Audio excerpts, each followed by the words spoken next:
Hello, my name is Robert. I am from the EOC. I'll be showing you how to find what-if scores today. Useful to see what you need to get for a desired goal, such as in a final. Go to the class you want to use the what-if score option. Go to grades. You should be able to click right under the score on this dash. From here you can input the grade. So it's 2 out of 2. It cannot go above 2 unless it's extra credit. Here we have 2 out of 2 gets 100. 85 out of 100 drops down to 85.29.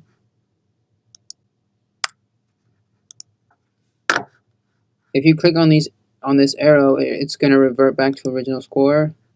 That's 0 out of 2. Please note that this is not official score, but if you want to revert all of your scores back to the original. Thanks for watching. If you have any other problems or need help, please contact the EOC. Have a nice day.